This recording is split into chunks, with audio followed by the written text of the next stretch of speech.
ഉന്നതനേശു ക്രിസ്തുവിൻ നാമം ഉയർത്തിടാം. ഉന്നതനേശു ക്രിസ്തുവിൻ നാമം ഉയർത്തിടാം. ഉണർന്നിടാം, ബലം ധരിച്ചിടാം, ഉയർത്തിൻ രാജൻ എഴുന്നള്ളാം. ഉണർന്നിടാം, ബലം ധരിച്ചിടാം, ഉയർത്തിൻ രാജൻ എഴുന്നള്ളാം. ദൈവകൃപകൾ പെരുകിടട്ടെ ദൈവമഹിമയ്ക്കായി. ജീവൻ ത്യജിച്ചിടുക, വേല തികച്ചിടുക. ജീവൻ ത്യജിച്ചിടുക, വേല തികച്ചിടുക. വേഗം വരുന്ന നമ്മളുടെ കർത്താവായ യേശുക്രിസ്തുവിൻ്റെ തൻ്റെ നാമത്തിൽ എല്ലാവർക്കും സ്നേഹവന്ദനം. ജൂലൈ മാസം കർത്താവിൻ്റെ 2 ശിഷ്യന്മാരെ സഭ സ്മരിക്കുന്ന മാസമാണ്. ജൂലൈ 3 ഇന്ത്യയുടെ അപ്പോസ്തലനായ തോമസിനെയും ജൂലൈ 25 ശിഷ്യന്മാരുടെ കൂട്ടത്തിൽ ആദ്യ രക്തസാക്ഷിയായ യാക്കോബിനെയും. അപ്പോസ്തലനായ തോമസ് AD 52 നവംബർ 21 കൊടുങ്ങല്ലൂരിലെ മാല്യങ്കരയിൽ വരികയും അവിടെ തൻ്റെ പ്രേക്ഷിത പ്രവർത്തനം ആരംഭിക്കുകയും ചെയ്തു എന്നാണ് പാരമ്പര്യ രേഖ. സുദീർഘമായ തൻ്റെ പ്രേക്ഷിത പ്രയാണത്തിൽ കൊടുങ്ങല്ലൂർ, കൊല്ലം, നിരണം, കൊക്കമംഗലം, കൊട്ടക്കാവ്, നിലയ്ക്കൽ, പാലിയൂർ എന്നീ 7 സ്ഥലങ്ങളിൽ പള്ളിയും തെക്കൻ തിരുവിതാംകൂറിലെ തിരുവങ്കാട്ട് അരപ്പള്ളിയും സ്ഥാപിച്ച് പകലോമറ്റം, ശങ്കരപുരി, കള്ളി, കളിയാങ്കൽ എന്നീ 4 ബ്രാഹ്മണ കുടുംബങ്ങളിൽ നിന്ന് ഈ സഭകളിലേക്ക് ശുശ്രൂഷകന്മാരെ നിയമിക്കുകയും ചെയ്തു. അതിനുശേഷം മൈലാപ്പൂരിലേക്ക് സുവിശേഷവുമായി പോയ അപ്പോസ്തലൻ AD 72 സുവിശേഷ വിരോധികളാൽ കുന്തം കൊണ്ട് കുത്തേറ്റ് രക്തസാക്ഷിയായി. അതാണ് സഭ വിശ്വസിക്കുന്നത്.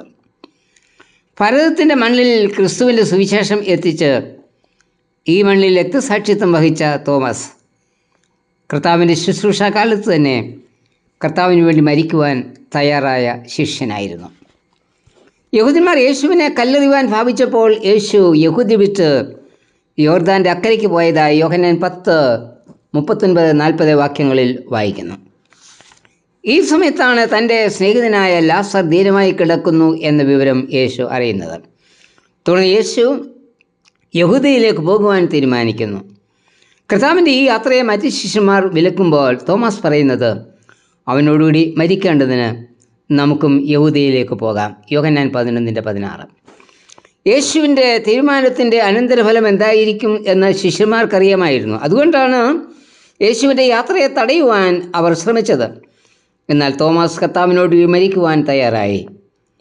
ധീരതയോടുകൂടി യേശുവിനോട് ചേർന്ന് നിന്ന് യഹൂദയിൽ മരിക്കുവാൻ തയ്യാറായ തോമസ് ഇന്ത്യയിലെ തൻ്റെ പ്രേക്ഷിത പ്രയാണത്തിൽ കർത്താവിന് വേണ്ടി രക്തസാക്ഷിയായി. ധീരതയോടെ കർത്താവിനോട് ചേർന്ന് നിൽപ്പാനും അവൻ്റെ നാമനിമിത്തം ജീവനെ കളയുവാനും വിശ്വാസി തയ്യാറാവണമെന്ന് അപ്പോസ്തലനായ തോമസ് പഠിപ്പിക്കുന്നു. അപ്പോസ്തലിക സംഘത്തിൽ ആദ്യം രക്തസാക്ഷി മരണം വരിച്ചത് യാക്കോബായിരുന്നു. പ്രവൃത്തി 12:1-2 വാക്യങ്ങൾ.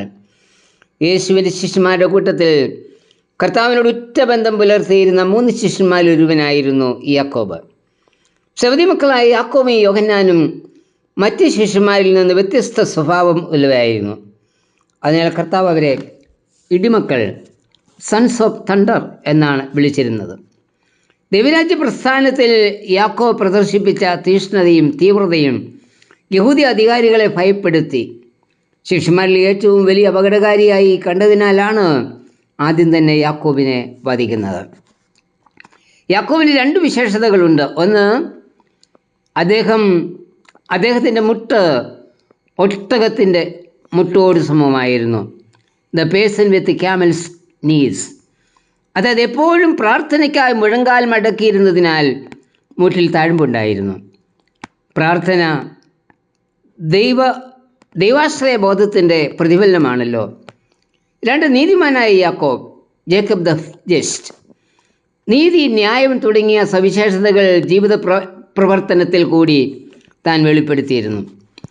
അതായത് പ്രാർത്ഥനയും പ്രവർത്തനവും സമന്വയിപ്പിക്കുന്ന ഒരു ജീവിത ശൈലിയായിരുന്നു യാക്കോബിൻ്റേത്. പ്രാർത്ഥനയും പ്രവൃത്തിയും തമ്മിൽ അജഗജാന്തരം പുലർത്തുന്ന ഇന്നത്തെ വിശ്വാസ സമൂഹത്തിൻ്റെ ജീവിതശൈലിക്ക് ശ്രേഷ്ഠമായ ഒരു മാതൃകയാണ് യാക്കോബ്. അതാണ് തൻ്റെ ജീവിതത്തിൽ കൂടി നമ്മെ ഓർപ്പിക്കുന്നത്. സെബെദി മക്കളായ യാക്കോബ്, യോഹന്നാനും അതോടൊപ്പം പത്രോസും ശിഷ്യന്മാരുടെ കൂട്ടത്തിലെ ഒരു അന്തർവൃത്തമായിരുന്നു. അതായത് ഇവർ മൂവരും എപ്പോഴും യേശുവിനെ വിട്ടുപിരിയാതെ അവനോട് കൂടെ ഉണ്ടായിരുന്നു. മറ്റ് ശിഷ്യന്മാർ എപ്പോഴും യേശുവിനോട് കൂടെ ഉണ്ടായിരുന്നില്ല. യായിറൂസിൻ്റെ മകളെ ഉയർപ്പിക്കുമ്പോഴും ലൂക്കോസ് 8:51, മറുരൂപമലയിലുണ്ടായ കർത്താവിൻ്റെ രൂപാന്തര അനുഭവത്തിൻ്റെ കാഴ്ചക്കാരായും മത്തായി 17:1, ഗത്സമന തോട്ടത്തിൽ പ്രാണവേദനയിലായി പ്രാർത്ഥിക്കുമ്പോഴും മത്തായി 26:37. ഇവർ മൂവരുമായിരുന്നു കർത്താവിനോടുകൂടെ ഉണ്ടായിരുന്നത്. അതായത് കർത്താവിൻ്റെ ശിഷ്യനായി വിളിക്കപ്പെട്ടതു മുതൽ വിട്ടുപിരിയാതെ കർത്താവിനോട് കൂടെ യാക്കോബ് നടന്നു. യായിറൂസിൻ്റെ മകളുടെ ഉയർപ്പിൽ കൂടി മരണത്തിൻ്റെ മേൽ അധികാരമുള്ള ജീവൻ്റെ നാഥനാണ് യേശുവെന്നും മറുരൂപമലയിൽ യേശുവിനുണ്ടായ രൂപാന്തര അനുഭവത്തിൽ കൂടി ഈ ലോക ജീവിതത്തിനപ്പുറമായി തേജസ്സിൻ്റെ മഹത്വം അണിയുന്ന ഒരു അനുഭവമുണ്ടെന്നും യാക്കോബ് മനസ്സിലാക്കി. ഗത്സമയിലെ അനുഭവം ക്രിസ്തു അനുഭവിച്ച കഷ്ടാനുഭവങ്ങളെ അടുത്തറിയുവാനും കർത്താവിന് വേണ്ടി രക്തസാക്ഷിയാകുവാനും യാക്കോബിനെ ഒരുക്കി. വിശ്വാസി കർത്താവിനോടുകൂടി എപ്പോഴും നടക്കേണ്ടുന്നവനും കർത്താവിൻ്റെ കഷ്ടാനുഭവങ്ങളിൽ പങ്കാളിയാകേണ്ടുന്നവനുമാണ്. യേശുവിനോട് കൂടിയുള്ള കൂട്ടായ്മ അനുഭവം കഷ്ടതയിൽ നമ്മെ സന്തോഷിപ്പിക്കുന്നു. അപ്പോസ്തലന്മാരായ തോമാസും യാക്കോബും തങ്ങളുടെ ജീവൻ കർത്താവിനായി സമർപ്പിച്ചതുപോലെ നമുക്ക് നമ്മുടെ ജീവനെ കർത്താവിനായി സമർപ്പിക്കാം. കർത്താവേ, നീ സഹിച്ച കഷ്ടപ്പാടിൽ പങ്കാളിയാകുവാൻ എന്നെയും ഇതാ സമർപ്പിക്കുന്നു. ആമേൻ. പാതയ്ക്കു ദീപമേശുതാനല്ലോ, പാതവിട്ടോടി പോയിടല്ലേ. പാതയ്ക്കു ദീപമേശുതാനല്ലോ, പാതവിട്ടോടി പോയിടല്ലേ.